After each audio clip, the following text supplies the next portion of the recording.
a 91, não é?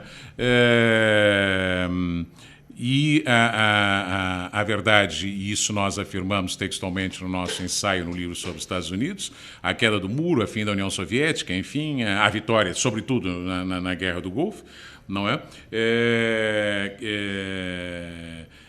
Cria um sentimento, cria uma impressão, mas ao mesmo tempo é um fato real, que talvez na história do sistema mundial nunca um Estado nacional, uma potência, uma grande potência, tenha chegado tão próxima do exercício de um poder global que alguns já chamaram e seguem chamando, poderia vir a ser, numa situação limite, um império mundial.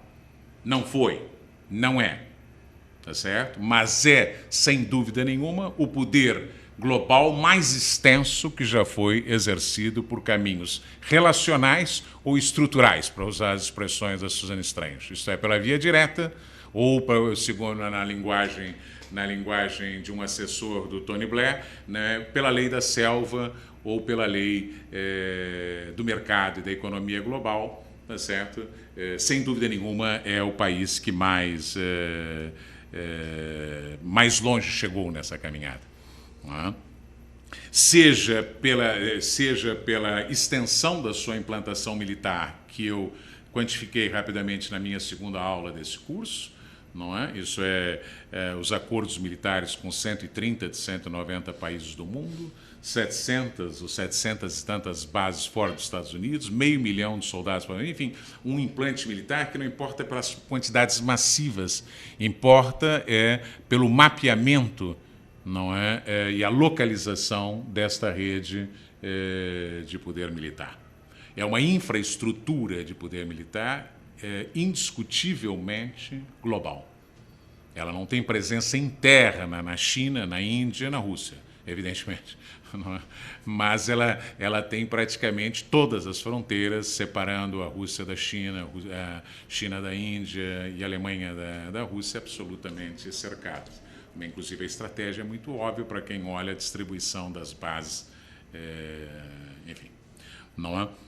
Afora, evidentemente, a implantação em todos os oceanos, em todos os mares e o controle por cima. Então, do ponto de vista militar, é melhor virar a página, não é? Mas um problema que soma-se a esse poder econômico, a esse poder militar, na década de 90 em particular, sobretudo porque é uma década onde a economia americana se expande muito velozmente, é a única que se expande no mundo, ao lado da China, não é?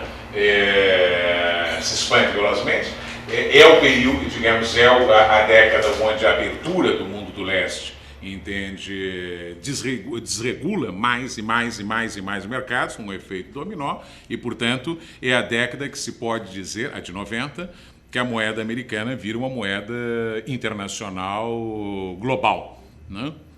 Na última vez que vi esses cálculos, eu acho que 80% dos negócios do mundo, de um lado ou do outro do balcão, eram feitos em dólar. Pronto, é a moeda, não é? É a moeda de referência, é a moeda de atesouramento, é a moeda financeira, não é? É uma moeda que não tem mais padrão nenhum de referência que não seja o poder americano. Isso ninguém conseguiu até hoje. Ninguém conseguiu.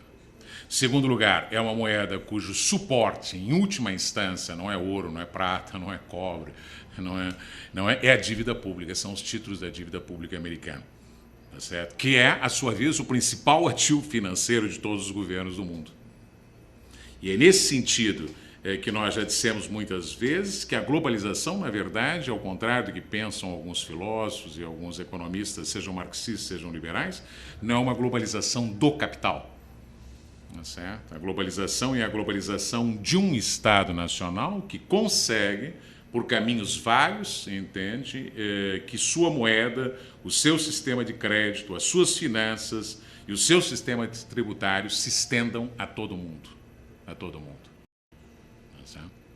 Além disso, para terminar, nos anos 90, para que não tenhamos nenhuma dúvida sobre esse assunto, não apenas no campo militar, e no campo econômico-financeiro, também era visível para qualquer pessoa que não seja minimamente cego, não é? Que os americanos apenas E nesse sentido, apenas lideravam ou tomavam, retomavam e expandiam uma liderança que fora da Grã-Bretanha, de um mundo anglo-saxão que foi constituído pela Grã-Bretanha e que, como eu disse em alguns momentos atrás, é o verdadeiro suporte do Império, primeiro suporte do Império inglês, o chamado mundo anglo-saxão, que é uma rede mundial, não esqueçamos isso. Não é apenas a presença americana ou inglesa aqui, lá, na base. Não. É o Canadá, é a Nova Zelândia, a Austrália, os Estados Unidos e a Inglaterra. Excluamos a África do Sul. Também é suficiente. São os países, aliás, que estão por trás do sistema de comunicação que foi mencionado aqui, que é em língua inglesa e de controle global, frente ao qual os europeus querem montar o Galileu, enfim, essa disputa. São só eles. São só os povos que falam inglês. Apesar de que os indianos têm o inglês como segunda língua, mas não participam do sistema. Muito bem, apesar desse gigantesco poder, as questões